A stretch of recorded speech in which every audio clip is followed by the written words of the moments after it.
Hey there, and welcome to yet another episode of Soft Stories. It's state-of-the-art branding podcast. Firstly, before I introduce my very esteemed, iconic guest, and confession and a context, Soft Story exists to actually articulate not just about the brands that people remember. We go a little more deeper into trying to figure out why do they feel so much about a brand when nobody's even asking them to. The brands that continue to live in the chest, not just the mind. So coming back to the guest for the day, Sonal Dabral, the man himself, is here with us. Thank you for doing this with us, Sonal. My pleasure. And almost 4 decades of not just selling, but things that stayed, communication that stayed, that impacted, that influenced, that engaged. So without further ado, let it come from the horse's mouth. Once again, welcome to the podcast. Thank you very much. Pleasure to have you. For inviting me to Not talk at all. to you. Our pleasure. It's always a pleasure to talk to you and to talk to you in front of the camera, in front of everybody. Right. That's double the pleasure. Thank you so much. And let's pretend as if there is no camera today. Let's make it as freewheeling as possible. Absolutely. Right? Absolutely. Okay. So just wanted to ask you, this what a career arc, 40, almost 4 decades, right? And we're all prudent in hindsight, right? Did you walk into advertising or advertising discovered you and it also found in something in you that you were not knowing about? What is the journey? Would you want to take us through that? Yeah, it's an interesting journey, or the reason why I got into advertising. Right from my school days, I was like many of the people who get into advertising, like you also, always leaned towards anything that was creative. So whether it was music, so part of the school choir, right? And whether it was theater, plays, right from my school days. So got into NID and that continued, getting into serious theater at NID. And NID, because it was design education, everything was creative there. We were discovering new dimensions of creativity as our mind was being opened, And as one of my friends, Jacob Matthews, said recently, that the skull got exploded when one went to NID. And so in that environment, to discover new facets of theater, new facets of music, and so much so that the projects that we used to get. So for example, let's say there was a book design project or a brochure design project. So what I chose to do was to design a brochure for exercises for actors. So as a result, then I researched it in the library and then designed that book. So that basically the love for theater, for performances, for music was always there. And at that time, Alec Padamsee was the one person that I knew who was from, let's say, advertising field and was also a big theater personality. Now, what I found really interesting in theater and even in design or any kind of creativity, any kind of communication, what I loved, right, when I really went to the core of it, like, why do I love theater? Why do I love communication? Why do I love creativity? And every time and why was I loving design so much, which was being taught at NID? And every time it boiled down to the fact that I loved getting to other people's shoes, the target audience's shoes, as a communicator, as a designer. And every time there was any kind of research project where we had to go out, meet new people, interview them, find out about their lives. There was a course called environmental exposure, very important course in NID, which happens in the first year itself. So you go out you pick an area within Ahmedabad, right, remotest of areas.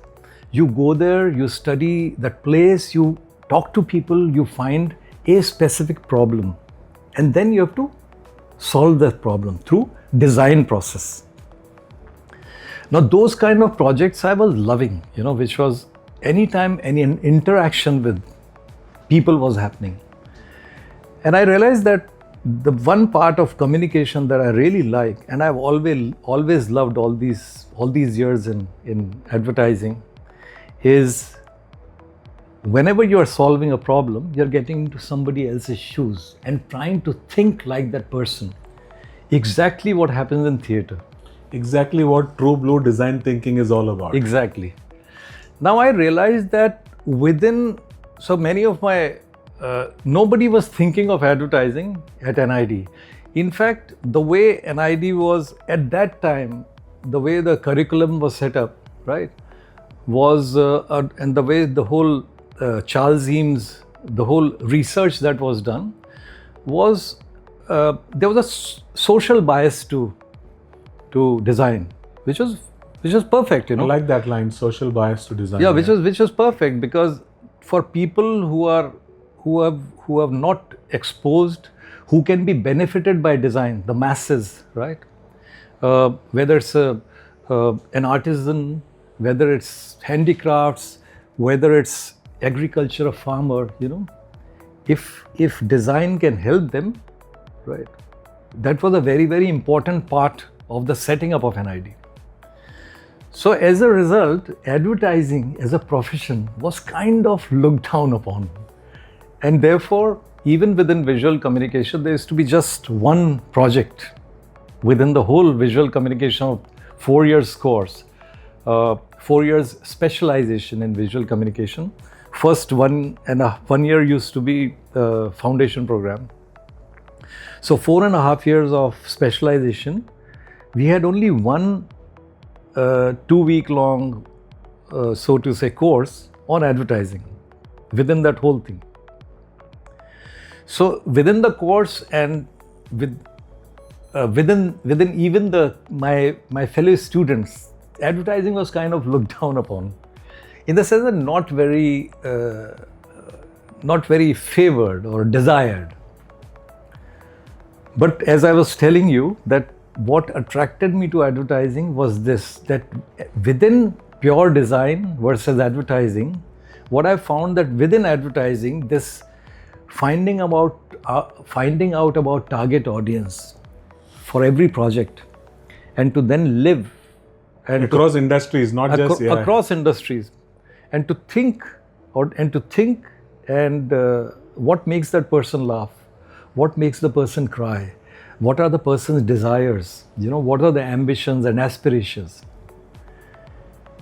That part to me, I found was that was the emotional hook. That was the emotional hook. So I naturally kind of gravitated towards that. And fell for it hook, line and sinker. Huh? Exactly. Once I got into doing my final diploma project, I chose to do in advertising. And I remember I did a Save Petrol campaign at JWT Delhi. They had sponsored my project. And during the Daryaganj days? This was Daryaganj days, yeah. So I did that 6-month long project, graduated. And after graduating, I had my diploma project, you know, one bound campaign with all the research and everything, the whole process, design process. And I went to JWT, and I went to Lintas, and I went to Ulka. JWT, all three of them said that we'd love to have you. So I felt very, very lucky that, you know. And JWT this was in April that I went there. And JWT said that you can join in July. I think Ulka told me, which was another big agency in Delhi at that time, Ulka told me around, again, same July, August, that's when they take in people. When I went to Lintas, the chief creative officer there, a gentleman called Sam Matthews.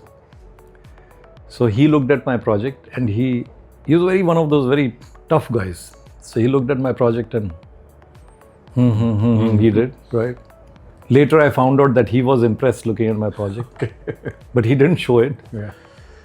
And then I went back home to Agra, and then went to NID to to finally leave the place, and and then graduation ceremony and everything was happening.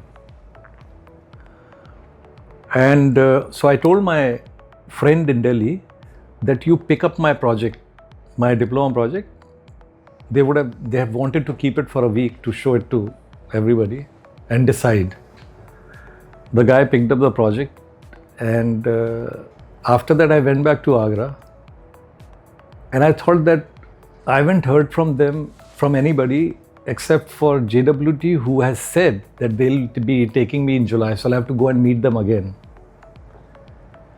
And then after a week or 10 days, I get a call from this friend of mine in Delhi.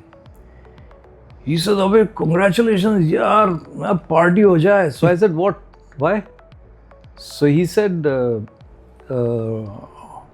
he had by that time sent the project back to me in NID. He had collected it and sent it back with somebody. So I had the project with me. Yeah. And he says, "Congratulations, and fantastic, man, you got a job." And right. So I said, "Where did I get a job?"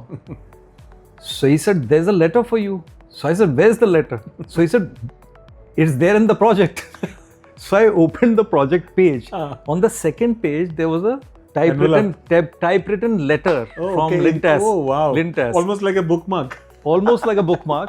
And I had not bothered to open the project because I knew the project by heart. I never once opened the project. Talk about accidents. In those 2-3 weeks, I never once opened the project. And I opened the thing, and there was a letter there which I still remember, and it said that, "Dear Sonal, congratulations, we'd love to have you, and you don't have to now go to Bombay in the big bad world of advertising in Bombay looking for a job.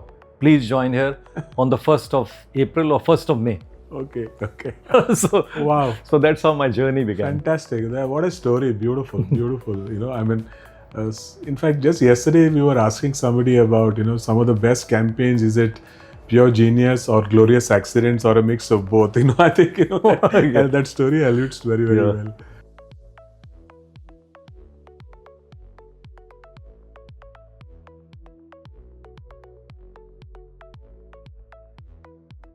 You talk about, projects and special things that actually that you recall very, very, very fondly.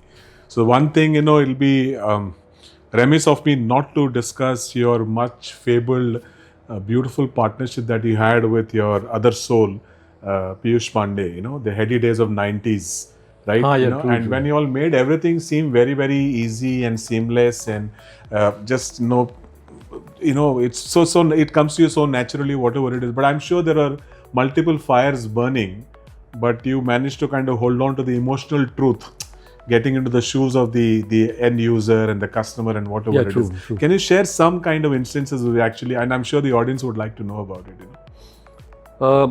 Of those days, Yeah. I think so when I joined Ogilvy, Piyush hired me into Ogilvy, and Piyush was at that time heading one of the groups. And that group had most Hindi bhashi clients, which was Vernacular, where Hindi thought was, which was mostly Hindustan Unilever was one of the biggest. And I now feel blessed that I worked with, that he hired me, but also because of the kind of brands that we worked on, which were called boring brands. non-sexy. Sunlight, Hammam, and why I'm saying this is that for a youngster like me, when you went into meetings at Hindustan Unilever, where you had to defend every sentence that you've written. There has to be a rationale for everything. Rational for everything. And you realize that when you're writing a 30-second ad, obviously that ad has to entertain, ad has to engage and has to move people. Otherwise, there's no hope for that ad. But beyond that, every little second, if you look at it from the marketer's point of view, is so precious. Yeah. Right? So it's actually every second in an ad is real estate. It's like, it's real I estate. pay as a T20, for 24 deliveries, I'll pay you 30 crores for 1.5 months. Exactly. Right? Exactly. It's to a Bumrah or whatever it is. Exactly. Right? Yeah. Exactly.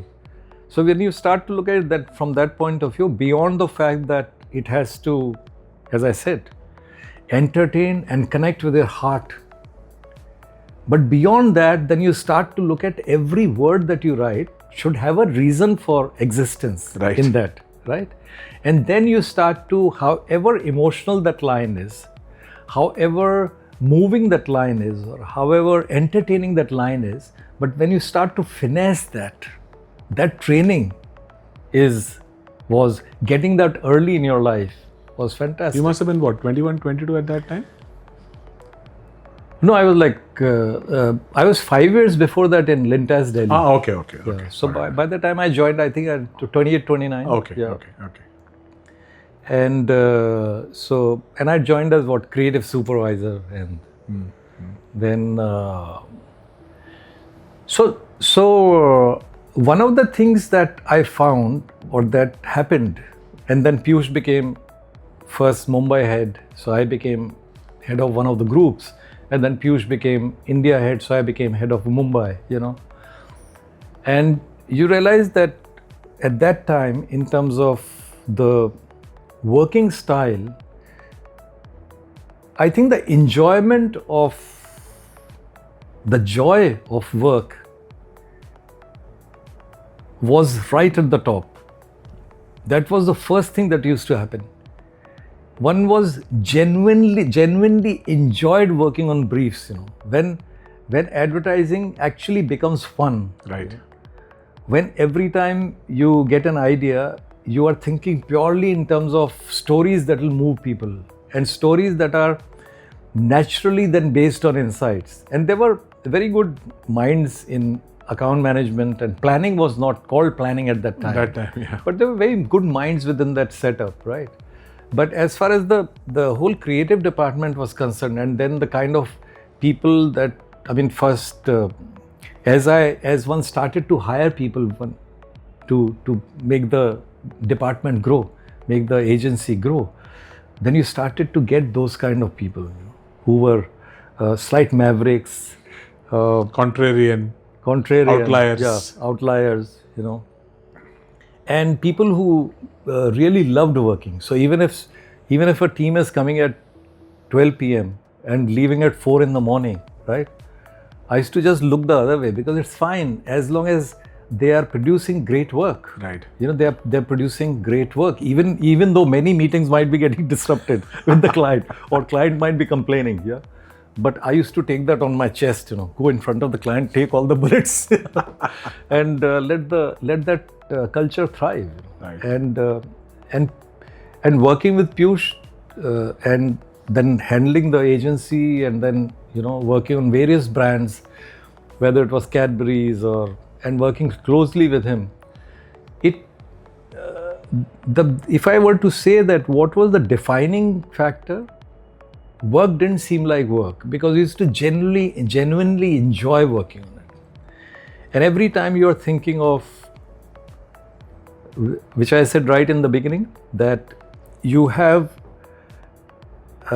as a reflex, as muscle memory, when you attempt a brief, when a brief comes to you, as muscle memory, you are now immediately putting yourself into the person's shoes who's going to consume this advertising. So that used to happen absolutely automatically, which I was saying. Went into the DNA now, Right? Yeah, it got into, and so the whole thinking used to be like that, and then to look for, and Piyush was a master at that, right? Was always he professed that also, and he cascaded it down also, and it was something that I also almost naturally got, because of the stories that I used to hear and love growing up in Agra in a big joint family. So that came very naturally to me also, which was that when you're attempting a brief, when you're thinking of ideas, you don't have to look around. You don't have to look into books. And you don't have to go searching for, because those stories are somewhere within you. If you look into your childhood, if you remember the stories your ammajis and your nanis and mamas and told you, or things that happened to you, there would be some stories that are deeply entrenched, which you can actually leverage, which you can actually leverage. There might be some ideas that you can actually leverage. Yeah. So, as I keep telling people now that sometimes it's great to Google your own stories, Google your own heart, rather than Google search. That's well said. Yeah. It was a classic case of, we're just reinforcing the adage that it takes two to tango. The combination that you and Piyush had. And God bless his soul. And what I see, Sonal, in your case is that there is probably by design. I'm sure it is not by accident. You're always heart over head, right? Yep. Which made you the creative champion that you have become, right? And I'm sure you're looking back at it with pride, right? Over 4 decades, which is when the fashion of the time or the quest of that time was that if I am into this industry, then my next quest, next domicile, next destination has to be London, New York, Paris, or whatever it is. And what I notice is that you took that quantum leap into Kuala Lumpur, right? It was a classic. I mean, this is my distillation. Feel free to correct. That it's a classic case of probably the heart overruling the head. And maybe not looking where the head is actually asking you to look, and you're saying that I'll follow my heart and let me take this. What are your thoughts? What do you want to share about this? No, what you are saying is absolutely right. Absolutely right. That it's always been with me, heart over head, all the time, right? That's one. The other thing that I've always felt that curiosity has driven me. Every time curiosity has driven me, and that curiosity possibly took me to NID. When from the age of, from my grade 4 till my grade 10, 11, I was set on becoming an architect. Oh wow! Yeah. Were there architects in the family? Or? Yeah, my aunt had gotten married to an architect. Okay. So my youngest aunt, Mosi, and my Mosaji was, so Rekha Mosi was her name, Rekha Dabral, and Satish Dabral is the name of the architect. Very famous. And he was a very well-known architect. Exactly. Yeah. Satish Dabral, the name rings a bell, definitely. Yeah. So Satish Dabral, and he was an award-winning architect and lovely guy. So he told me that he saw my drawings and all, because I used to sketch and paint right from when I was a kid. Yeah. So he saw my drawings. He said, "You must become an architect." So I said, "Architect? What do architects do?" I'm a little kid, when my Mausi had gotten married. And he said, "Architects design buildings. We design buildings." And then he explained to me. So next time when, this is an interesting story. Every time any of our relatives came to Agra, so we used to, like a gang, go show them Taj Mahal. Okay, yeah. Right? So as a kid, I was seeing Taj Mahal very often. But after he told me architects design buildings, when I went to see Taj at that young age, I looked at the Taj differently. I then said that there must be somebody who actually thought this out. Somebody who must have drawn this sketch for the first time. Yeah. And that to me was fascinating. And so till my 10th stand, till the 10th standard, it was set that I was set to become an architect. And then again, how chance happens, Oh yeah, we were talking about heart ruling the head. Yeah. So you're right. I mean, that's again another story. Maybe I'll recount it within our conversation. But heart has always ruled the head. So to answer that question of yours, how did Kuala Lumpur happen?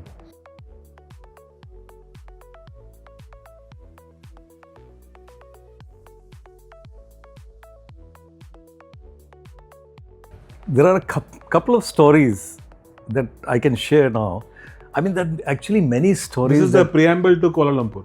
No, I'm saying, this is the, that when I was talking of the fun and crazy environment where this whole team that was there in Lintas, in Ogilvy in the 90s, I'll start it again.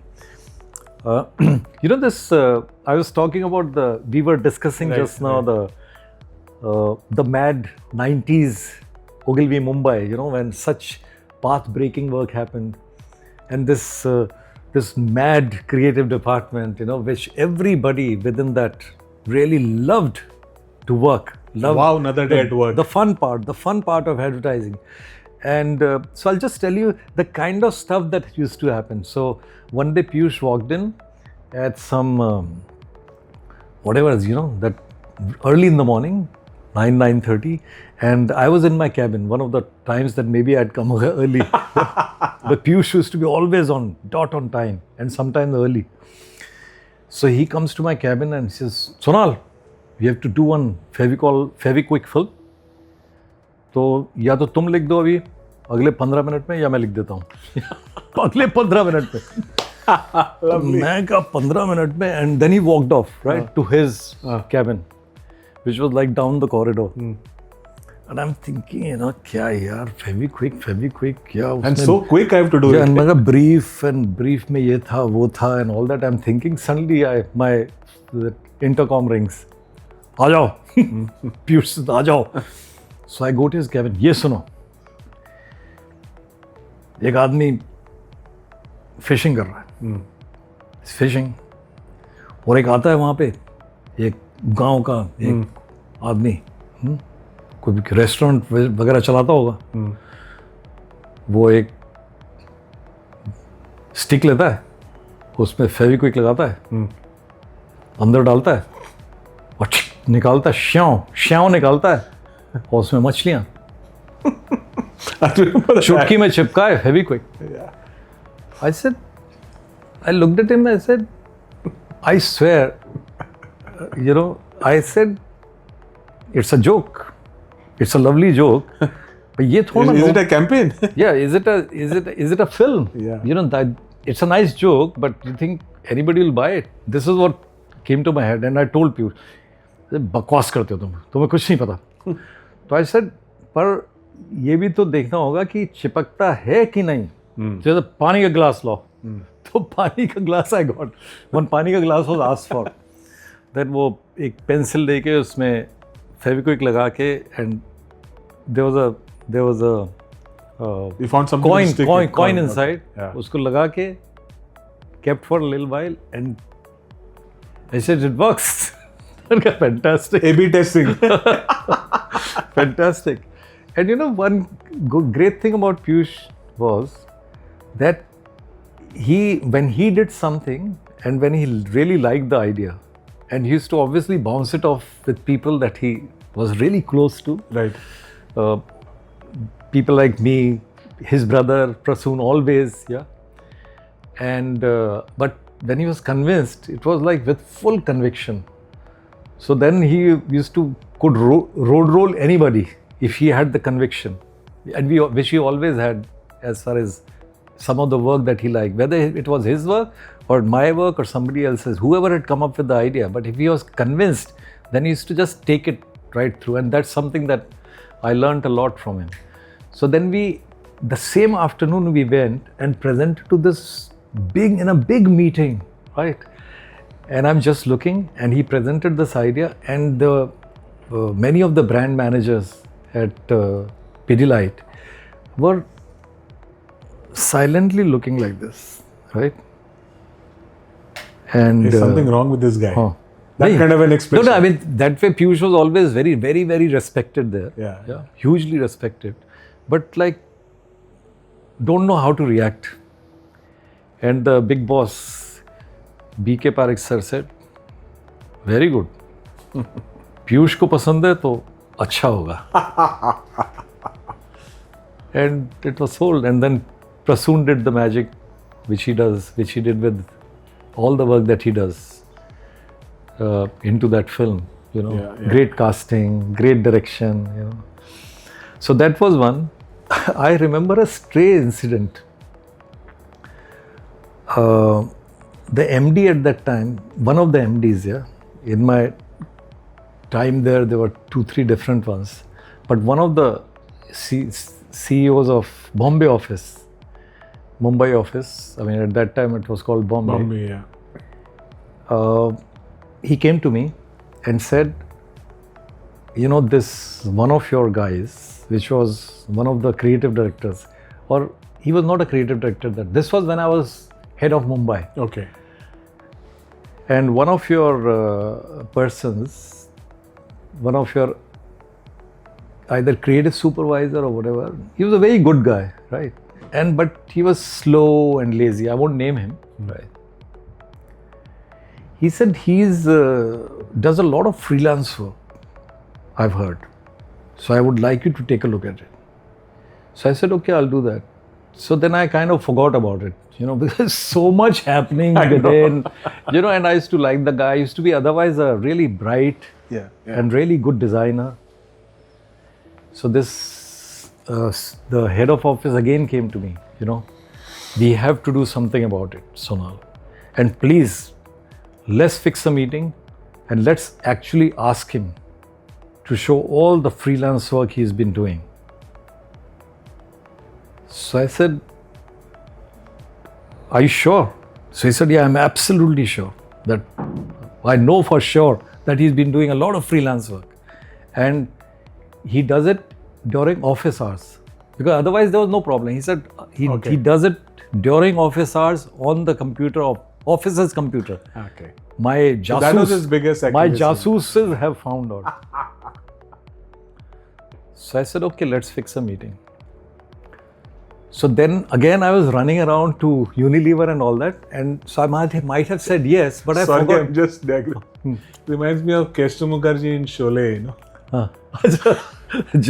the inside mole, So he said, so I might have forgotten about the meeting. Anyway, I came back. He says, yes. So he reminded me that I fixed the meeting and you'll be there. So I said, yeah, sure, I'll be there. Now we got into this cabin, in my cabin, right? So the head of office came. It's okay. Head of office came and this gentleman came, this art director, and he laid out his work, right? And it was quite daring of him to actually lay out all the work he's been doing. And I looked at the work, and it was really good work, So I looked at it and I picked up one of that, like a menu design he had done for some restaurant. I said, this is great work. Now, this the head of office, who was all this while expecting me to immediately boil and start shouting after seeing so much of freelance work, when the person has not been slow doing office work. But instead of that, I picked up this and I'm looking at it admiringly. Right? So this is what I'm saying. Sacrilege. It was all about work. Right. Now freelancer to kya hua? Yeah, I know. The work is really good. So I'm now saying, while this head of office is looking aghast, right? I'm looking at it and, I'm saying, this font could have been better. Right? Yeah. And then I said, yeah, this is good. And I started commenting on that work, right? And so first this guy was taken aback that instead of shouting at him or whatever, I'm commenting on the work. Instead of firing the guy, I'm commenting the work and I'm also complimenting him. And then I said, this is great work and I think I would like to see this kind of a work being done on the brands that you're handling. So he said, I'll do that. Nicely done. And he left. And then That's what is called the sandwich philosophy, right? And the head of office looked at me and says, Sonal, almost like, tum nahi badloge. So what I was trying to tell you was that it never occurred to me when I saw that work. To me, it didn't matter that he had done freelance work. That's fine. And in the of course, not doing the office work and spending the time doing this work was not acceptable, right? To anybody, shouldn't be. It's not the right thing. And in my books also, it's not a right thing. But what I was trying to tell you was that in that moment, my reaction You're all hot, all hot. was all heart. It was all about the fact that here's this boy who works with me, who's my junior, who's able to create such fantastic work. So the only thing I've left to tell him is that start doing the same kind of work, because you can do it on the clients that you're handling. And he looked at me, almost teary-eyed, and he collected everything and went off without saying a word. And after that, I don't remember whether he improved or whether, I don't remember that, but he was there after that for many, many years. And that is truly state-of-the-art branding story. Wonderful. Thanks for sharing that with us. My head of office also he didn't know what to say, but he just smiled and went off. No, but that could also be seen as an HR lesson, no? Right? In terms of how you look at it, right? Today, or look at 3M or Google or whatever it is, by design, they're actually injecting 20% time to do your own stuff. True. And if you're innovative enough and creative enough, and that has to actually, the organization is actually going and telling the individuals that, listen, I'll back you because this is brilliant. True. So in this, actually, if you would be aware of this, in Google Maps and Gmail happened because the employees were given 20% time to do whatever they felt like. Wow. Yeah, true. Okay. True. And Google Maps and Gmail is a fallout, or rather it's a product of those kind of 20% downtime, wherein you can ignore the current, your work and do something which is true. And they call it some moonshots. Moonshots, exactly. In Google. Yeah. Because Google, when I was in Ogilvy, my next round of Ogilvy, they had selected some 12 or 15 creative heads from across the world and made an assembly of creative, which they called the assembly. And what they wanted to do was to pick our brains collectively on some of the advertising apps that they were bringing out, and how to approach agencies with their advertising. So they had their own agenda to fulfill, but they had invited all of us to Mountain View and to the Google campus, and their moonshots was presented to us. Right. Some of the moonshot work that moves into, that's considered so good, that is then funded. Right. Exactly. So, yeah. Exactly. And it's also, the beauty about moonshot thinking is that, and a lot of people are still stuck on that 10% annual incremental growth. But if you manage the space between the years, that's 6 inches or 8 inches, and it is a recalibration wherein that 10% growth and a 10x growth can happen with the same amount of effort, but with a completely divergent thinking. True. Right? We are happy, okay, I hate my quarterly numbers, I hate my annual numbers, 10% growth ho gaya, theek hai, whatever it is. But you could have, what? So that is exactly the importance of moonshot thinking. I can think 10x rather than 10%. Absolutely. Right? Yep. And it also requires culture and environment. True. Right? And people like you and, other organizations as well, yes, I think this is, freewheeling, this is empowering, without shouting from the rooftops and having those mission statements that we want to create an empowered team of people to do A, B, C, D, E. It should be very seamless, natural, and you encourage what they call radical candor and professional empathy. Yep. Right? And this heart thing that you talk about, as HR manuals, right, we might write them down as tenets, that empowered service force, daring to fail, right? Those are important points. But I think at the core of it all, if a environment, and especially creative professions, creative environments, are ruled with a lot of heart, these things automatically happen. Yeah. When you rule with heart, when you rule with empathy, and when you rule with a little bit of contrarian, maverick thinking, and this reminds me of another really funny one. There was some either the Cricket World Cup or Soccer World Cup was on, right? Where the transmissions used to be at night. All the color television are already come in early 90s. So this I'm talking of maybe 96, 97. And this must be the Brazil World Cup, I think, because maybe, it used to come late in the night, almost till early hours of the morning. Maybe the Brazil World Cup. Yeah. So we had this Bobby Pawar and Anil Batwal, and working late at night because they used to start late and work till late, right? Which was, I used to take the bullets at times as a chief creative officer of that place. But I loved both of them, and I still do. They are one of my favorite people. I mean, the two of my favorite people, in terms of creative people and as friends. And so they used to work till late at night. And generally, all of us used to work till late at night. And but these guys and plus their team, it was a whole lot of people used to start watching the World Cup, not go home, right? Start watching the World Cup. So obviously order food, somebody gets food, and then all of that time smoking was everywhere. And you can smoke in the office. You could smoke in the office. So in the morning, the admin person used to find, cigarette butts and all that. Plates and all that. And plates and all that. So some cleaned up, right? But they used to clean up. But he suspected that a lot of smoking and all that is happening at night. And they used to sleep there only and go in the morning or whatever.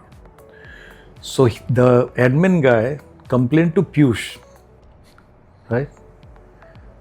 About this. Piyush must be asking him how's things going or whatever. He complained to Piyush that, this whole team here sits here and, watches the match at night, and they sometimes sleep here only, right? And there's cigarettes and, so Piyush said, yeah, cigarettes, nothing should catch fire or anything. But then Piyush looks at him and says, admin guy, and says, oh, they sleep here also? So he said, yeah, they sometimes just sleep here only and go in the morning. So he said, then why don't you, because World Cup is on right now, so obviously it'll go on for some time. Why don't you get 3 folding gaddas, so when they sleep, they can sleep properly.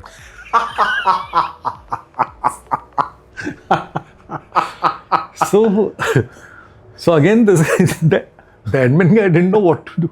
Yeah, but he again looked at Piyush and then smiled, and it was quite crazy times, Right. And so I think in that, it's not that Piyush was being dramatic, right? That was him. It was just being possibly empathetic. यार देखेंगे तो देखेंगे, right? तो एक चीज जरूरी है कि आग वाग ना लगे. They should be careful. Yeah. But सोने के लिए गद्दा वद्दा लगा दो यार.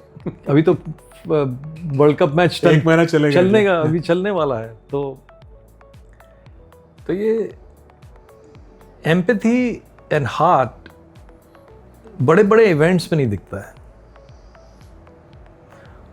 रोज की छोटी छोटी बातों में.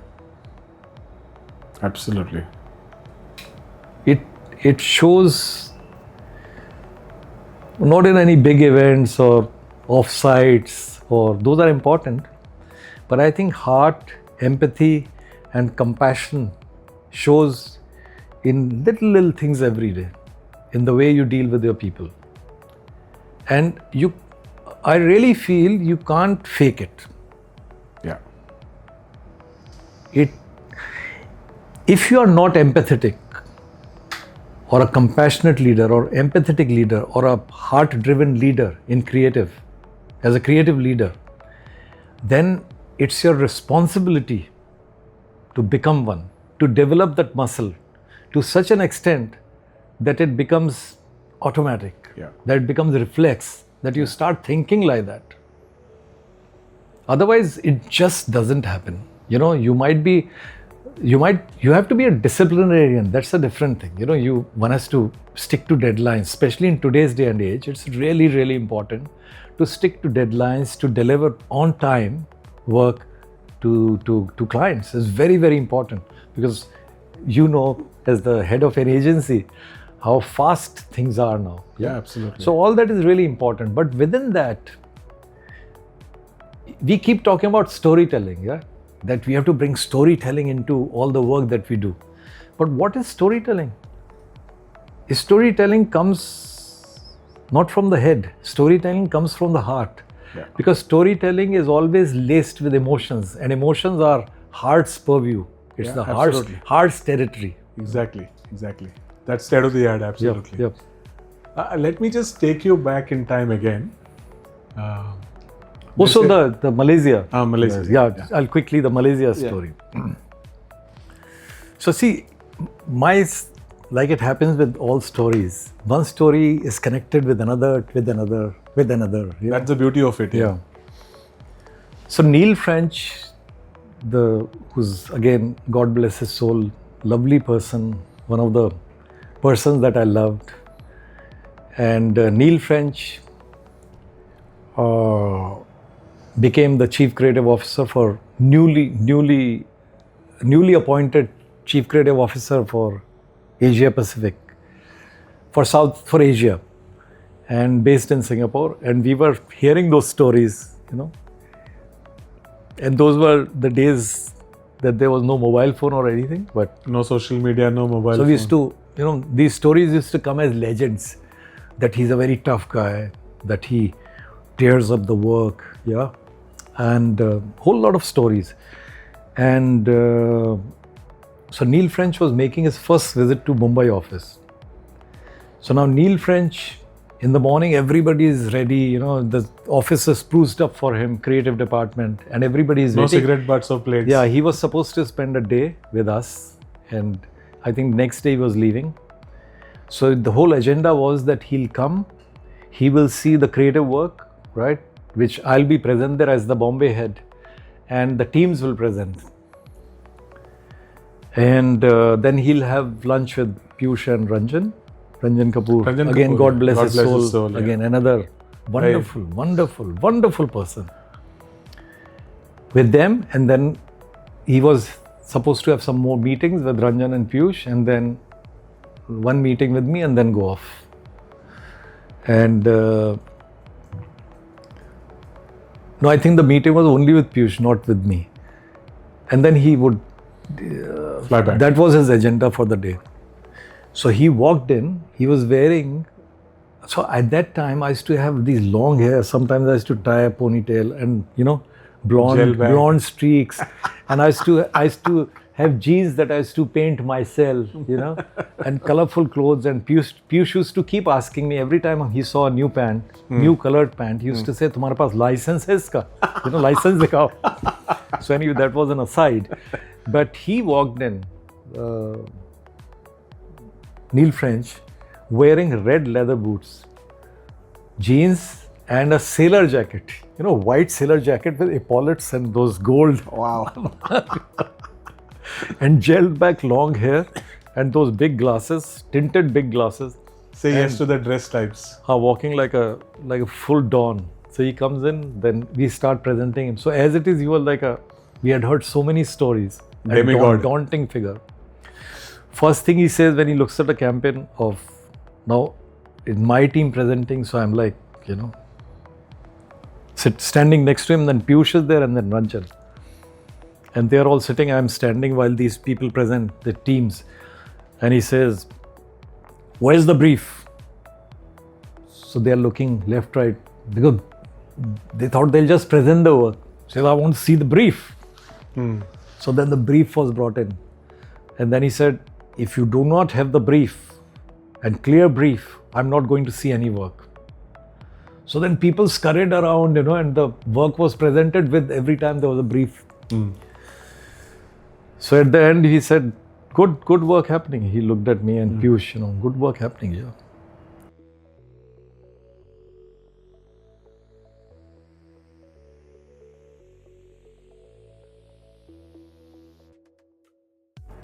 Then he said, "Anything else?" So I said, "Neil, there's one campaign that I'm personally working on," because we were launching Perk at that time. Cadbury's Perk. And I had this idea of in the film, we had, I think, already done the film. shot the film. And when I was thinking of the final pack shot of Cadbury's Perk, this was a Rageshwari film in the queue, right? And Mahesh Mathai had directed it. Another lovely person and a great director. Kuch khas hai hum sabhi mein. What a lovely film. So, my idea was, as the art director on that film, is that I'll show a crumpled wrapper. Can you imagine a new brand launch? That's a brilliant. I remember that crumpled wrapper. Yeah. So I'll show a crumpled wrapper. Now that crumpled wrapper had given me an idea for a print campaign. That suppose there are various situations. So man on the moon, army marching in bloody, those in muddy terrain, and there's a crumpled wrapper lying there at the right hand corner.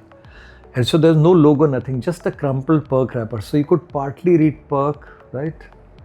And that was the ad. Crumpled wrapper at different places. So Ho Chi Minh, the Vietnam, those Angkor Wat, yeah, and there these monks are running into that morning sunrise, and there's a crumpled wrapper there. And then Piyush and me did the Hunger Strike, that film that we did, uska print version, right? So I'd worked on that print campaign, so I thought might as well show that also. I'm developing that, but let me show it because I'd already started working on the layouts. So I said, Neil, I've got one campaign to share with you, which I'm personally working on. So he said, yeah, sure, please.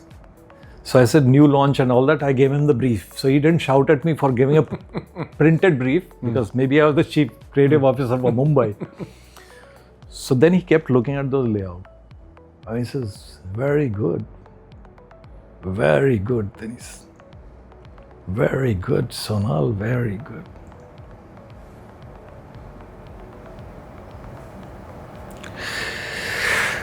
Maybe it can come a little bit down here and all that. So I said, yeah, I think you're right. We'll do that. But very good. Saw 3-4 of them, then kept there. And then he said, anything else? So I said, no, done. So he said, yeah, good work happening. All that he said, I went back to my cabin. After half an hour or so, Piyush comes to my cabin.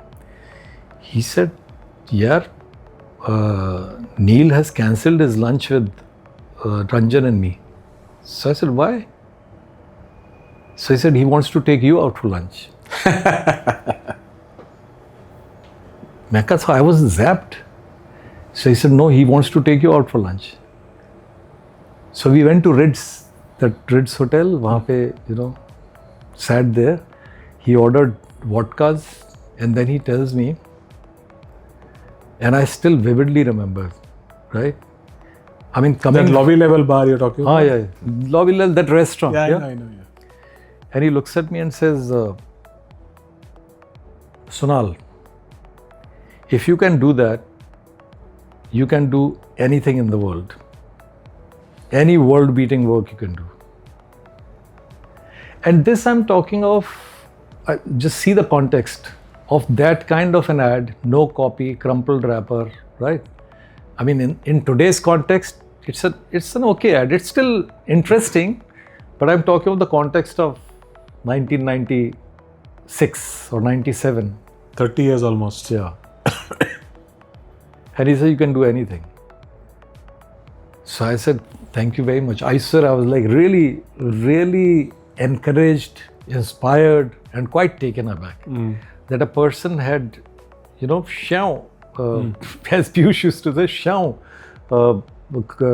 cancelled lunch with Ranjan and Piyush and taken the Mumbai ka head out for lunch. And so I was quite, and then Piyush also said, they are very good that, that he loved your campaign and fantastic. Hai.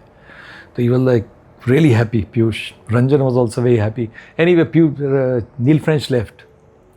After a month, Piyush calls me early in the morning on a Sunday. He said, "Tum Ranjan ke aa jao." Ghar pe? Ranjan ki ghar pe chai ke liye. Oh, those days he was in Somerset House on Pedder Road, Warden Road? And Malabar Hill. Malabar Hill. Sorrento. So I said, what happened? So he said, आओ फिर बताते हैं. We sat there and they told me that Neil French has offered you to go and take over, be the chief creative officer at Ogilvy, Malaysia, because they are looking for a head to bring up the office. So at that point in time, imagine Ogilvy, India had become number one at Abbey's in 1995, I think. 95, 96, 97, we were number one, right? 98, number one. I think this was 98 that he had come. 98, number one. And I had a department which had grown. I mean, I had hired people. I had built that. Handpicked them, yeah. Built that Mumbai office, And working with Piyush, obviously, such a joy. Working with those people, my teams, such a joy. Fantastic. So I was, and at that time, newspapers, these, there was an advertising magazine that has come out. There was Advertising and Marketing, A&M. A&M. There was one more, Impact, I think. No, what was it? There was one more magazine. And advertising was being written about. Advertising people were being written about, So we were like upcoming advertising media stars in a way, yeah. So I'm thinking that, it's quite amazing that the chief creative officer, regional chief creative officer has invited or offered me this. It's very flattering and very inspiring. But yaar, how do I leave Bombay? How do I leave Bombay?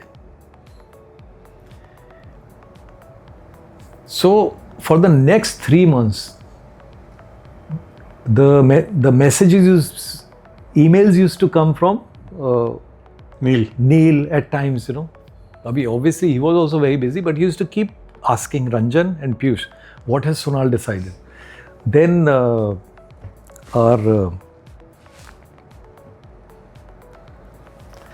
what's that? Obviously, don't put it in the final cut.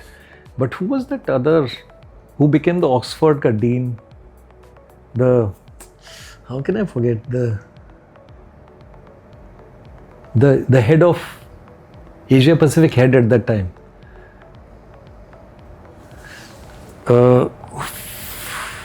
Who's in New College? He's currently the New College dean. He became the global head also. Bald guy. Name begins with R? Does the name begin with R? Just 1 minute, I'll tell you. Miles Young. How can I forget? Yeah. Miles Young. And Miles Young, who was at that point in time Asia head. So he also Based out of Singapore? Based out of Singapore. So he started checking with Ranjan. Then Miles Young wrote to me. He said, Sonal, I totally understand that it's very difficult for you to decide like this. Why don't you, I'm going to Ogilvy, Kuala Lumpur. Why don't you come and do a recce visit? Yeah, just come for 3 days while I am there. Or you can stay longer also. Meet the teams, see the place, and then decide. Otherwise, it will be very difficult for you to decide. Because I had been to Singapore, I didn't even know where Malaysia was on the map at that time. Imagine that time, there was no Malaysia Truly Asia kind of campaign or anything. Nobody used to go to Malaysia. Nobody had gone to Malaysia. Yeah. And even tourism also, from India, not many people, although it's a big tourism place, still is and was at that time also, but from India, not many people went. It was only Singapore, Dubai and London and all for Indians. Yeah. And so I said, Malaysia, it's like, when I saw the map, I said, it's next to Singapore, Maybe next time I go to Singapore, from there I can go there and check out. But now Miles Young, when he said, so I said, okay, that sounds like a good idea. So I got my ticket booked and I flew down there. When I flew down there, I came out of this brand new airport because this was 1999. Commonwealth Games had happened in 98. It was the brand new KLI airport. And when I came out, Ogilvy Malaysia gave me a royal welcome, you know. There was an account director who would come in along with 2 account executives, right? They had a nice limousine for me waiting. Wow. Yeah, chauffeur-driven limousine, you know, a nice black limousine in which I sat. And then they came in and then they started talking to me, please come. And then we drove through those beautiful roads. I said, this... So impressive the place, no, when you go there. I said, this Malaysia, the place doesn't seem bad, you know. And now let's see the office. So I went to office. Now I was in smallish office. Obviously it was a very small place compared to Bombay. Right. And I was introduced to a few people. So I said, oh, creative director, creative supervisor, creative head, you know. So I said, okay. So I said, where's the creative department? So the MD, Mr. Teng, lovely guy, he said, this is the creative department. So basically there were just 10-12 people. And here I had 55 people. So there were 10-12 people, 10 of around 14 people. And then they made a presentation to me, you know, on the brands and all that. Now they had good brands. Big Nestle brands, GSK brands, Panadol, Milo, right? So impressive brands. Then they started showing me the work. So work obviously had a lot to be improved upon. So then they told me that there's a lot of potential with these brands, but we need somebody to come in and just turn the place around. Get us creatively up there and all that. All those things were told to me. So I spent 2-3 days there. Every evening they used to take me out. And it was a really beautiful and great place for food and drink and beautiful people. Yeah, very good. I just loved that even within the office, Mr. Teng, Teng Ming was at that time one young MD, right? Head of office, very young. Teng Ming was there. Svetlan was there. Ina was there. Brenda Bowler, right? From creative. So lots of these lovely people, right? I spent 3-4 days there. I came back to Mumbai.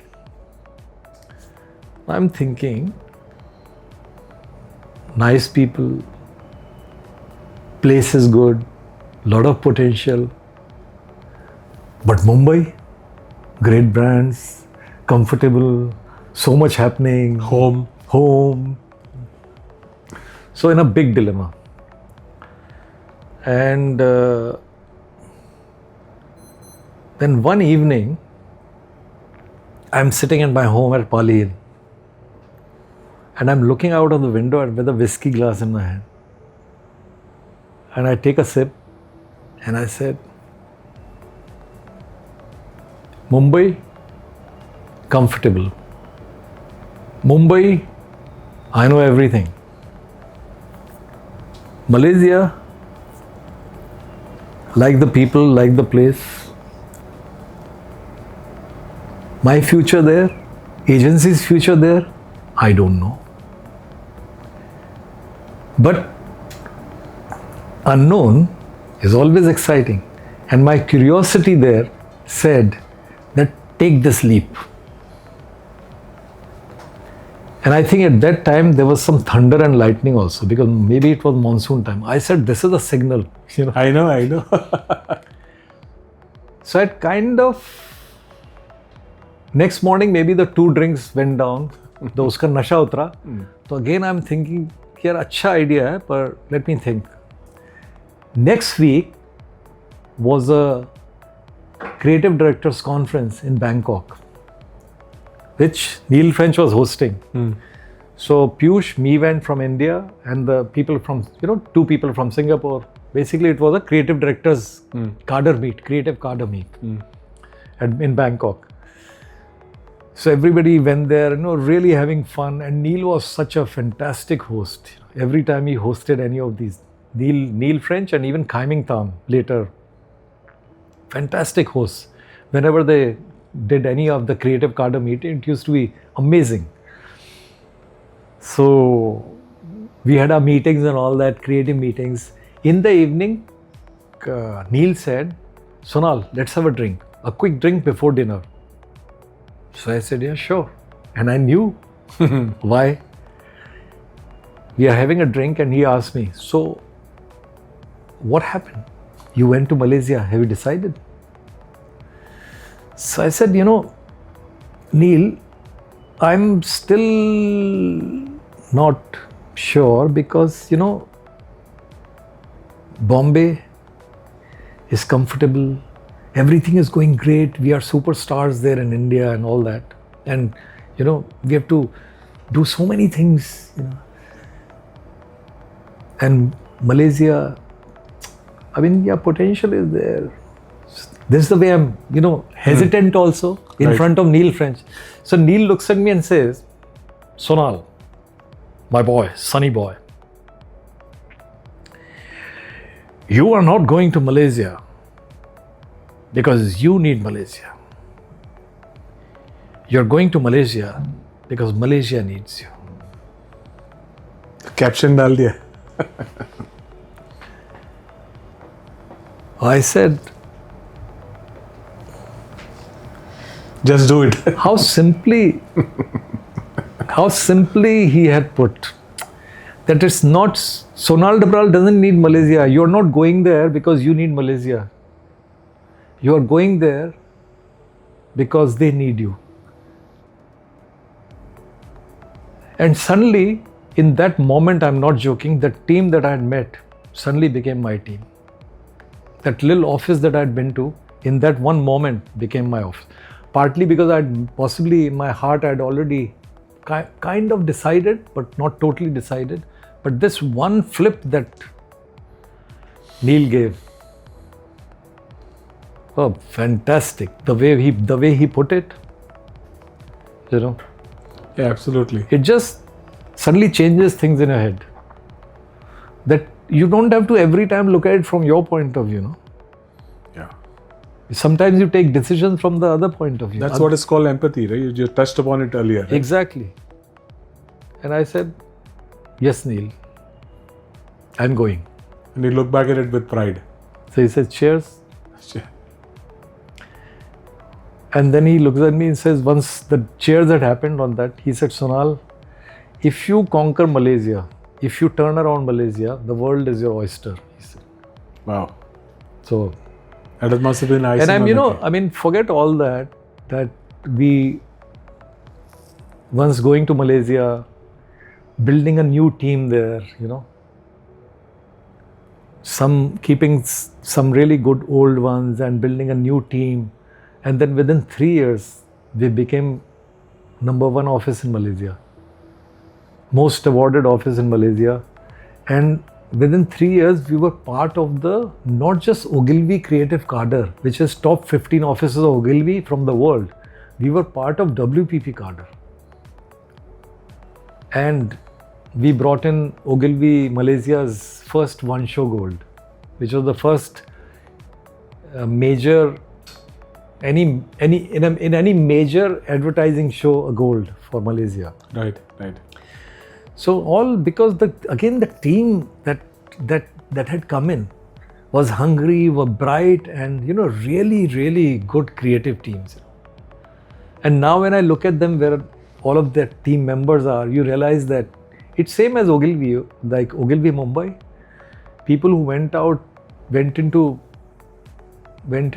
both from creative and from account management, into heading very many different places. Same for that time in Ogilvy Malaysia. And it's so heartening. Exactly. It is so heartening. And I'm telling you, beyond advertising awards, beyond the campaigns one has cracked over all these years, right? Beyond all the memorable work that one has created, that I would have created, my biggest joy comes from the fact when somebody says that something that you told me in that room, or something that one made some difference into somebody's thinking, or was able to teach certain things that one knew. When you make a difference to a person, I think, exactly like what some of the things that Ranjan would have said to me, or that some of the things I learned from Piyush made a difference. Some of the things that Neil said made such a difference too. When you start to see that happen, And when they tell you that, Sonal, you remember you said this, and that's the time I felt this. And you realize that is so much better than, I'm not joking, and I'm not saying it just for the sake of saying. That's the most moving part of this profession. Right. Talking about heart and movement, and you touched upon such a beautiful story. I'm just, as a creator, as a maker, as a developer, as a conceptualizer. I'm not trying to put you in a spot. So between an 8-seconder or a 30-seconder or a 2.5 hour feature, where does your heart actually cling on to most?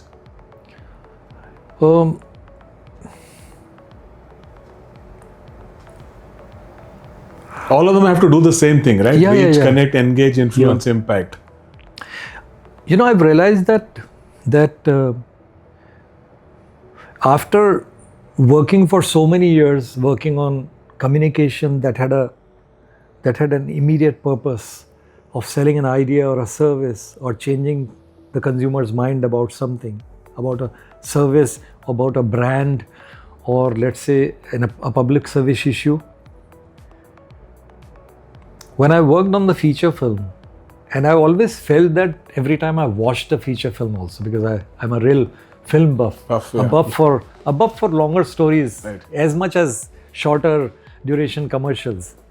When I actually worked and directed this feature film, I realized that the freedom is more, and therefore the failure can be more also, because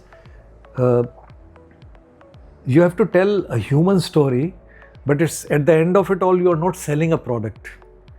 So that the end goal on which a 30-second ad or a 6-second reel culminates, which you said, oh, it's not landing right, or it has landed right.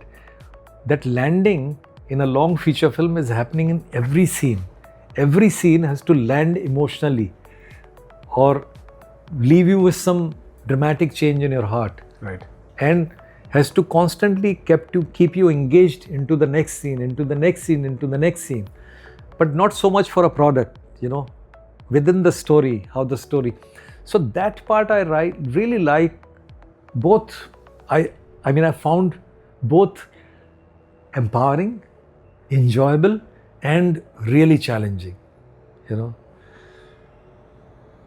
But if I were to go deeper into that question, and if I were to analyze my reactions to that question, that what do I like? I would say I like all, and I'll tell you the reason for that. I think a 6-second reel or a 30-second commercial or a 2-hour long feature film is all made up of human moments, right? Where a human story unfolds in that moment. It might be just an exchange between a father and a son, where father says something and son replies something. It might be, if you look at the girl on the cricket field, the moment is which one? The boy hits, the catch happens, and this girl gets up and crosses and starts dancing. That's the moment, right? Everything else is secondary. Everything else is secondary. So I love the joy of these moments, the little turn that happens in these moments. Now, whether it's a 6-second one or a 30-second one or a feature film. So you might have many more such moments in a feature film, but why I love advertising and storytelling part of advertising is this, which is to deal with these human moments, where you have the power to write something where something is said, something is done, and some change happens in somebody. Sometimes for good, sometimes for bad, sometimes for... And within that moment, you discover so much about,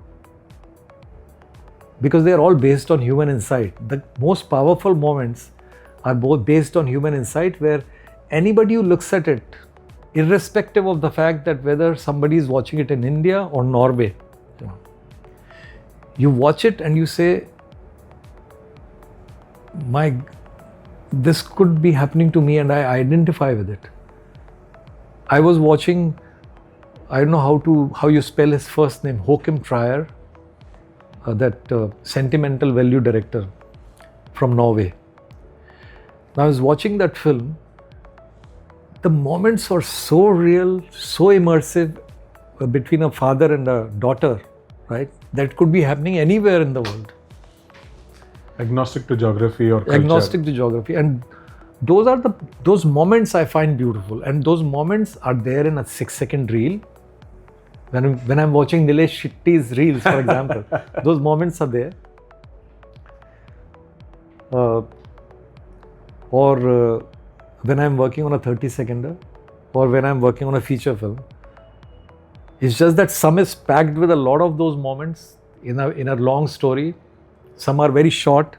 Maybe 6-second reel has got only one moment. But it's that the very human moment is what I really enjoy watching and enjoy working on and enjoy creating.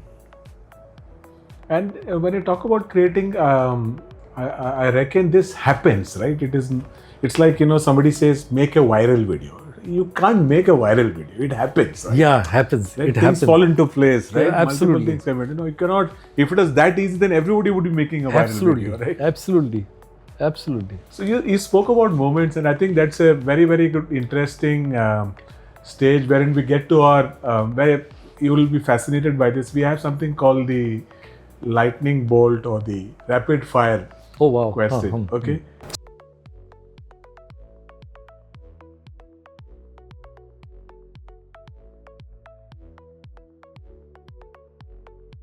So here we are, I think we are coming towards the close of this conversation. We can go on, and we'll do that definitely offline. And probably there is a scope for a second episode as well, as we mentioned earlier. Absolutely. Yeah. Okay, we have this ritual in our episode wherein we have a lightning round or a rapid fire, as we want to call it. So all the thunder has happened now, let's get into the lightning part of it. Though actually we are breaking the sequence, if you can see. Lightning follows thunder or thunder follows lightning, no? Lightning follows thunder. Sorry, thunder follows lightning. See, here is the other way around. So let's start with the lightning round. So, Sonal, here we go. No strategy, no overthinking, just the first truth that surfaces from the chest, not the head. And you've been a hard guy in any case, right? It's table stakes for you. Yeah. So, one, a great art director in 1985 versus a great creative in 2026. Who was more in love with the work? That's a difficult thing to choose, because it's like choosing your two kids, right? Whom do you love more? Because that art director that grew into the creative director of 2024, right, was forever in love with this lady called creativity.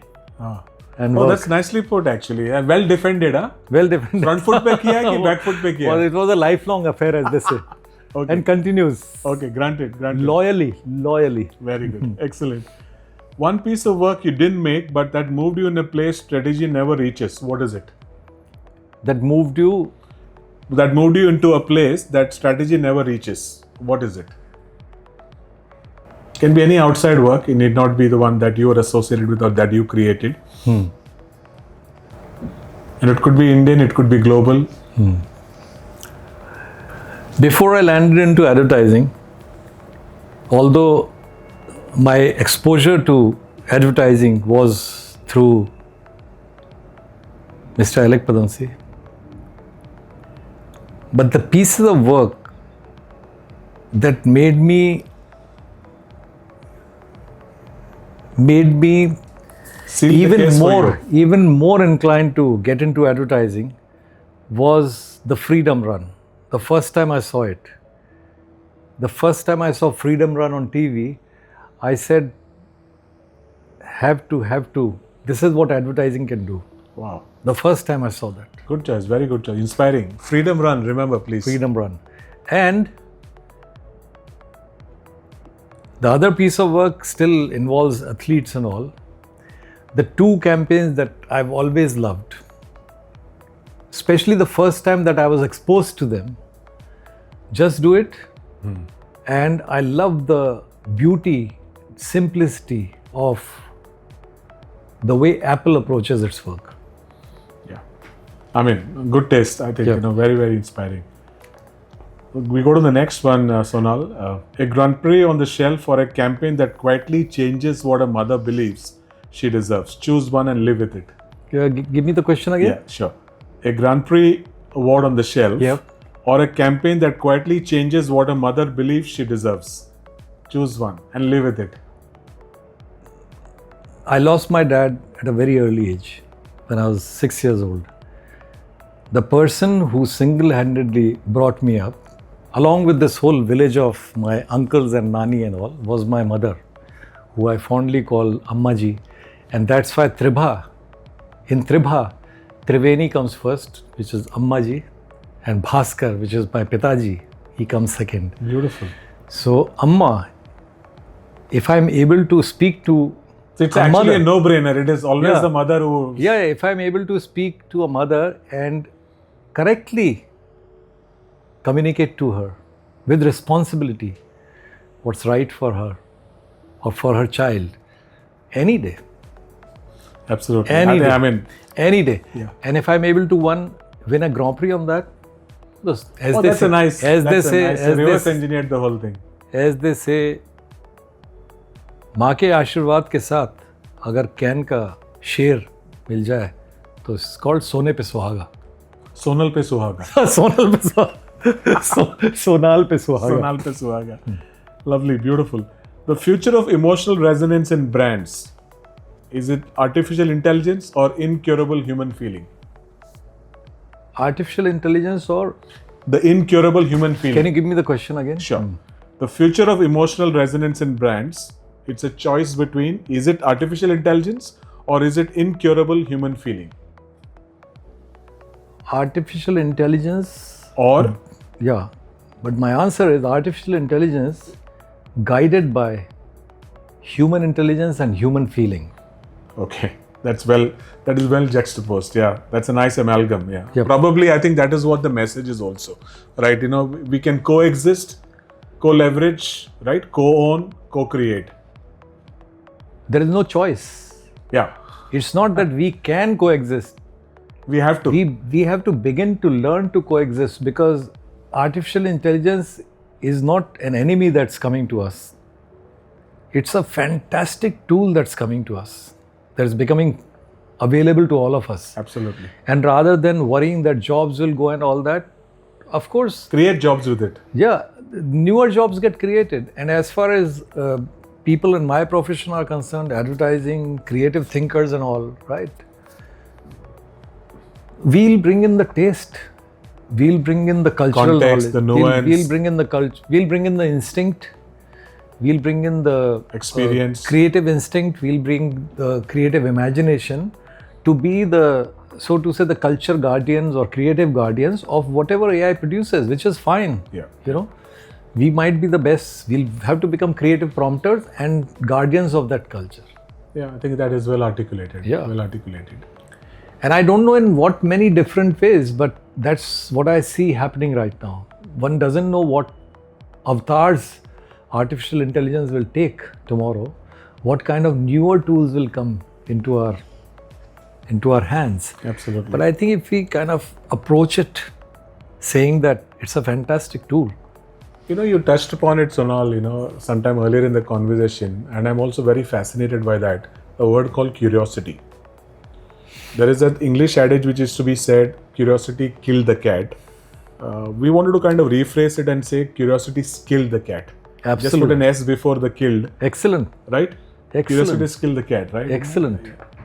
Well, last question, and this is Or as they say, he's a cat at this, you know. He's a As cat they at this, say, exactly. He's a cat at this, he's a cat at that, as they say.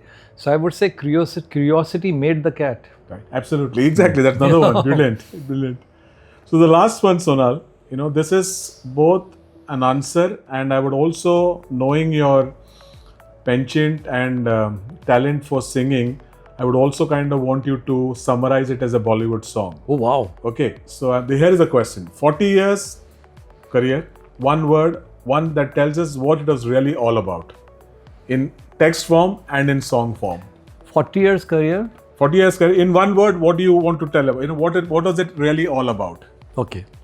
My 40 years career has been, at the end of it all, about with the various things I've done, with the various places I've been to, and with the various avatars that I continue to keep taking, whether it's advertising, then filmmaking, whether it's Agra, from Agra going to Ahmedabad to Mumbai, to Delhi to Mumbai to Kuala Lumpur to Singapore, or whether it's going from a design student into advertising to a big long agency life to quitting and to directing a feature film, and now also into acting with these brilliant Ilaji and KK Rana at Sornai Theatre, also into acting and performing. I think my life has been driven by just one word: curious. Lovely, lovely. Yeah, I was going to probably prompt you, but I had no right to do that, but probably the quintessential explorer, a discoverer, whatever. Yeah, so actually my life has been driven by, you can edit that out, your part. If I were to look at my life, if you give me 3 words, a curious, 2 words, instead of 1 I'll take 2 or 3. A restless, curious explorer. Oh, beautiful. That's nicely summarized, nicely summarized. And how do you kind of express this with a beautiful Bollywood song? We would like to hear that, and the audience would also like to hear that. I'm afraid, we don't have some kind of malt going to go along with it. Oh yeah, that would be maybe for the next... The next episode, I think we should do it over a malt. I love the way Michael Vaughan does this thing, Yeah. The cricketer, the ex-English captain. He does his podcast and he runs his conversations.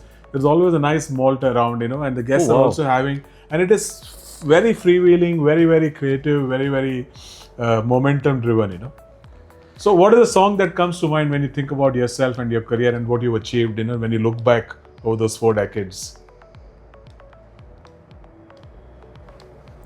This is a song I love also.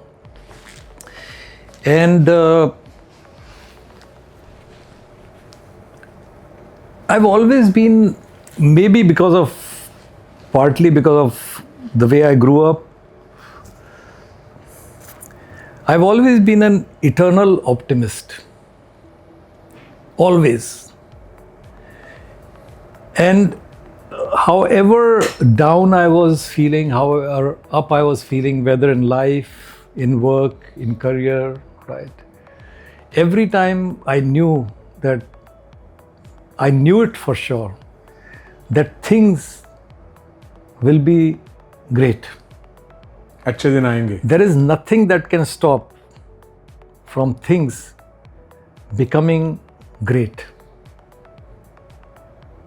Whether I took the decision of going from Lintas, which at that point in time was creatively a hot place, to Ogilvy, which up and coming, which at that time was like a kind of a big but staid agency, or from going from this comfort of Mumbai to Malaysia to that small office, I always knew things will be great. And I think the song that defines it, we're all waiting for it, which I love also. Now without music, I'm sure I'll go some off tune, but I'll try. I'll have a... Imagine that it is a single malt, Yeah.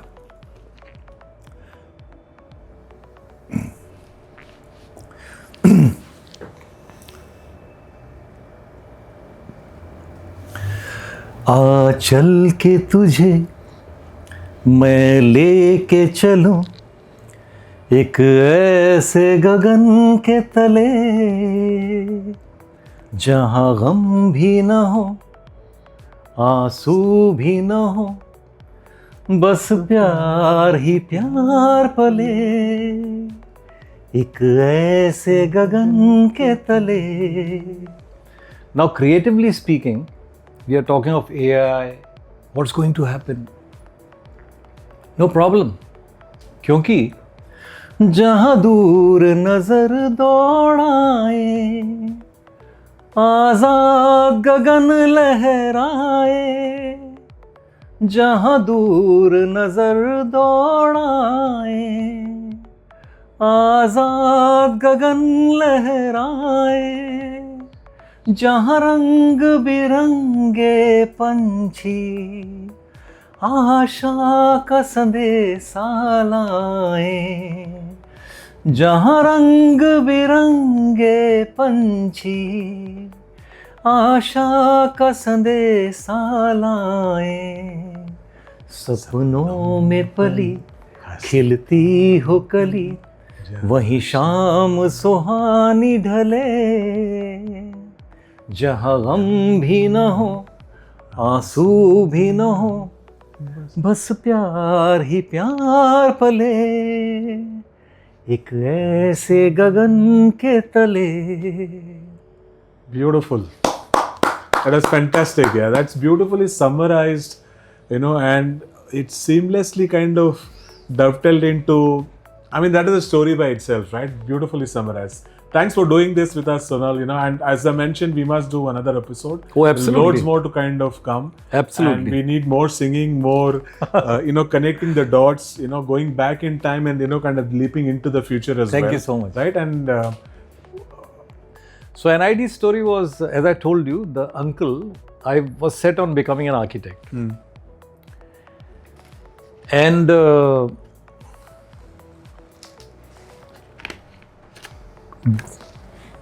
those days, I had this room which I used to share with my brother, right? In the sense that elder brother, yeah, brother. Elder brother, two other brothers, where we used to study in that same room, all of us, right? Whenever one got the time, one studied. So there was one cupboard that I had for all my books.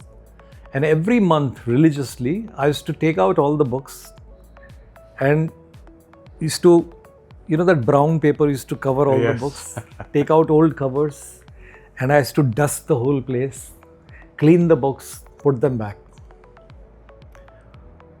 Once when I was doing it, as I took out the books, a green cyclo-styled form,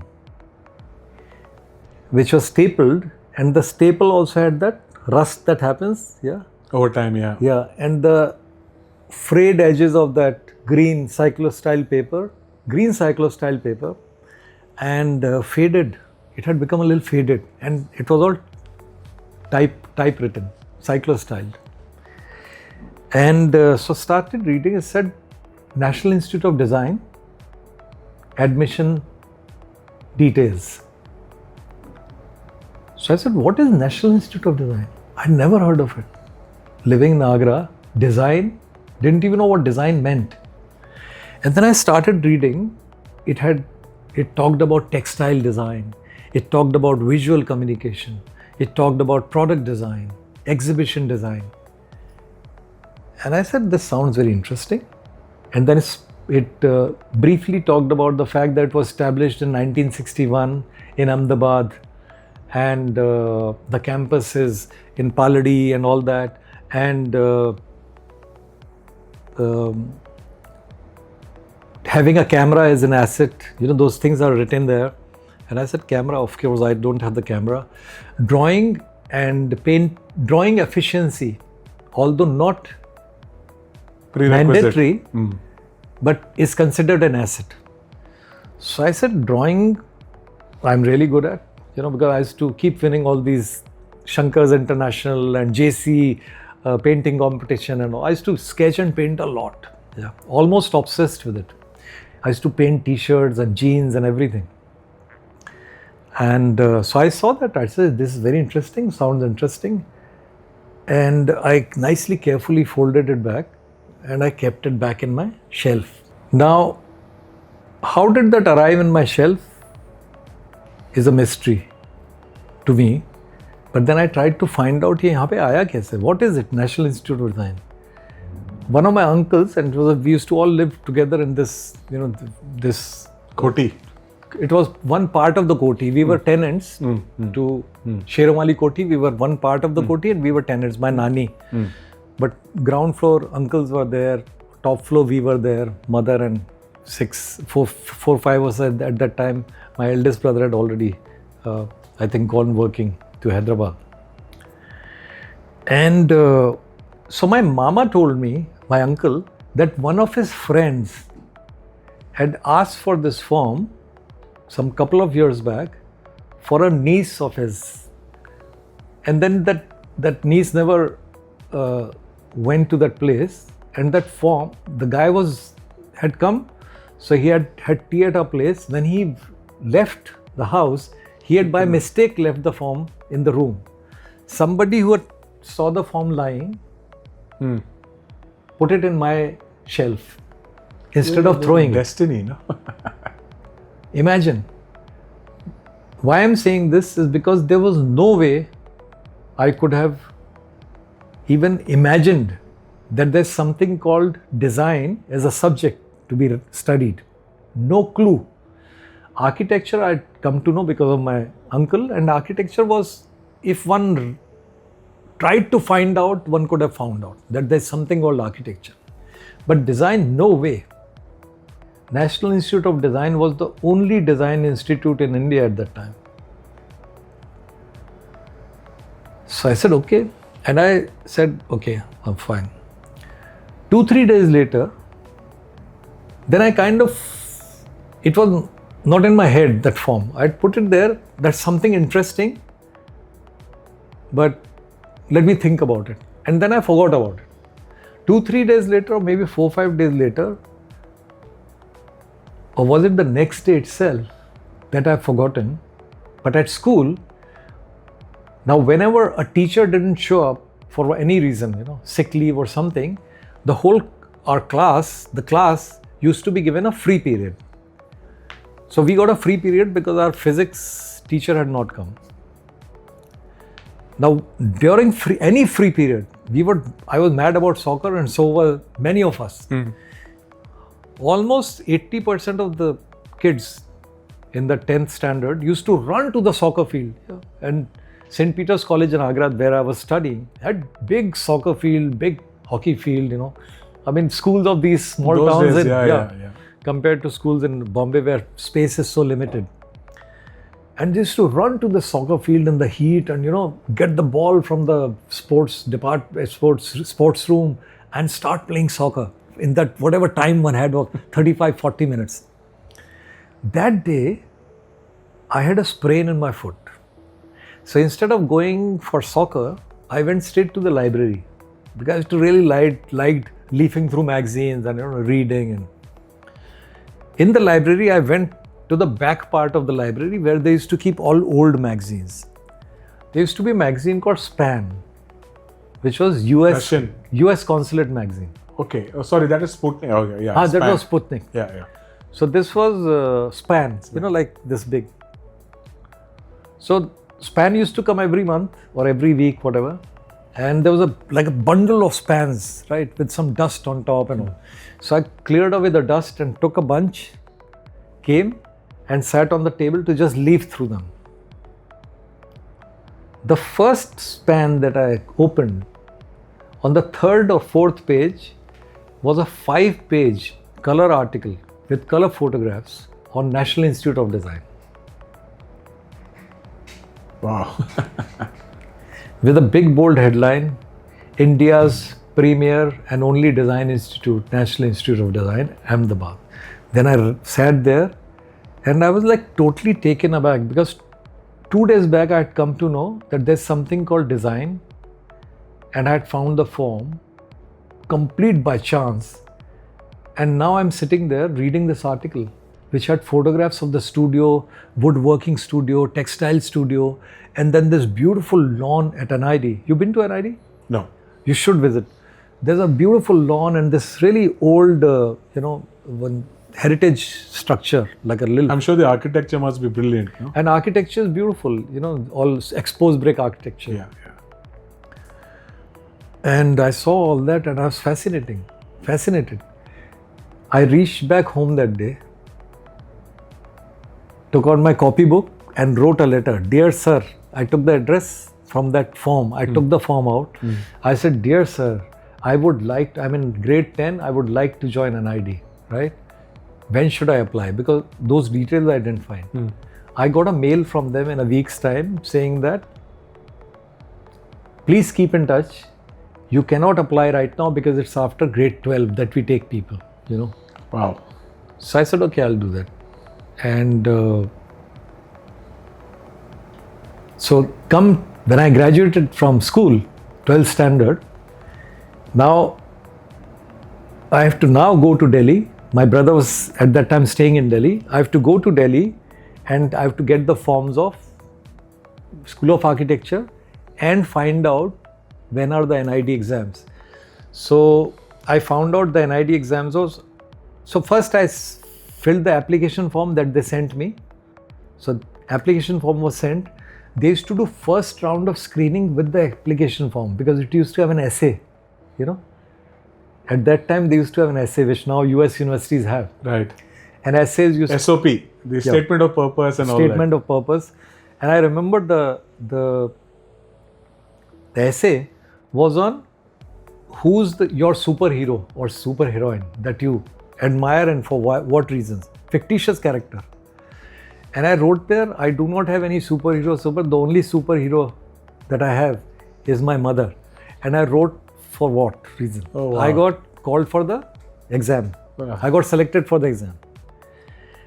So I went to give the exam and I also took the School of Architecture, thinking that the School of Architecture exam will be now in the coming week. Once I reached there, I came to know that School of Architecture exam, because CBSE was changing that year from grade 11 to grade 12. It used to be grade 11, CBSE. That year was changing to grade 12. Therefore, School of Architecture exam was postponed by a month. Now the dilemma is that I have to now take the NID exam. So I took the NID exam and the interview that happened, and I didn't know, okay, I did okay. But the now dilemma in my head is that if I get through NID exam, right, I don't know when I'll have to report to NID, because whether it will be before I take the School of Architecture exam or after. Sure enough, I reached home in Agra. 2 days later, I got a pink telegram saying that I have to report to NID on the 5th of July. 5th of July was 3 or 4 days away, that's all. And School of Architecture exam that year was a month later. Now, I mean, economically, it's not that we were middle class type people, right? With my no dad, nothing, you know. And it's not that there was lots of money floating around that we could just experiment. And NID was an expensive institution. Yeah.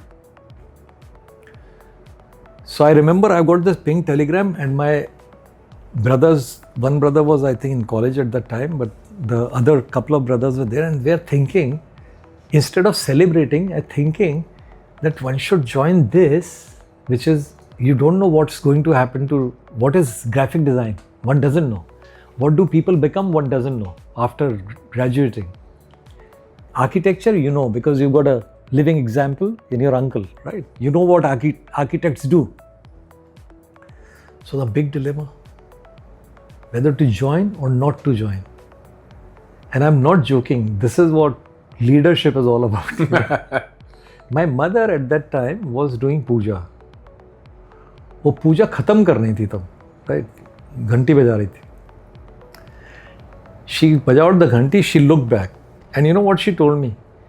She said, you want to go to NID, na? So I said, yeah. So she said, go to NID. Very casually put. Matter of fact.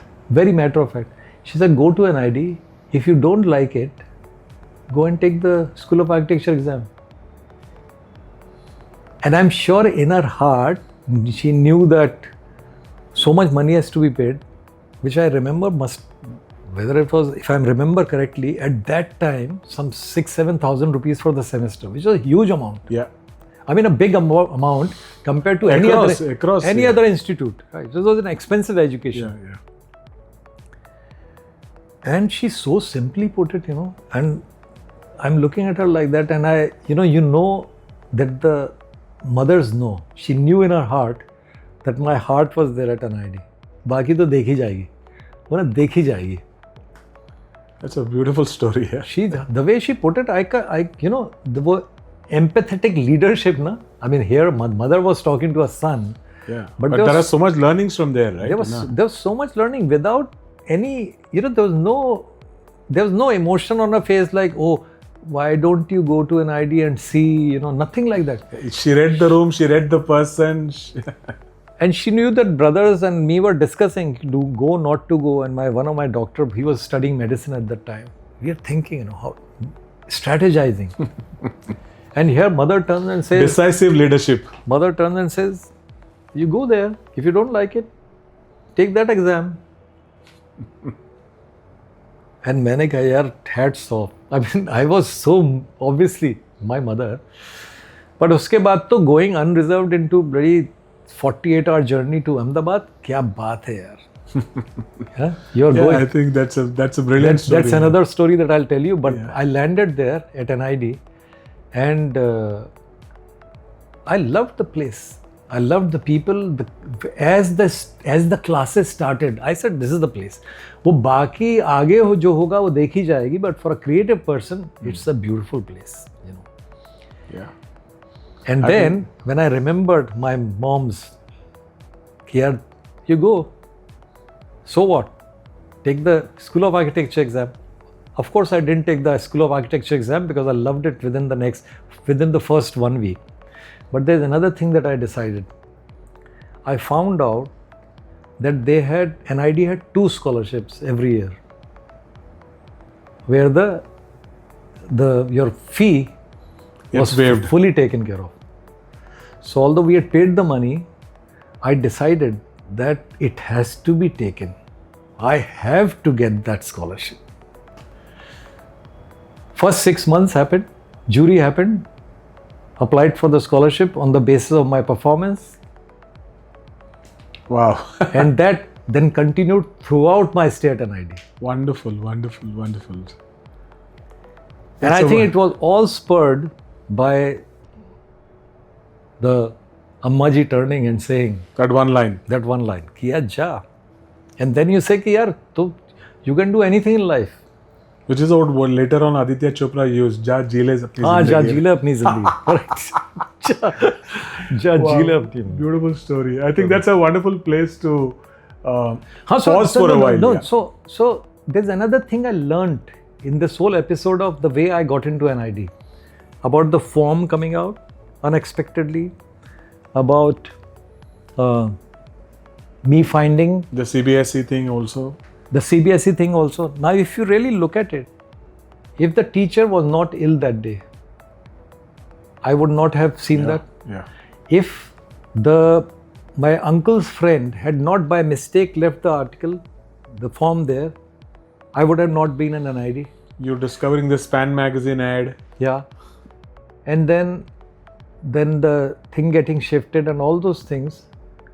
What I find is that, we keep complaining about what's going to happen.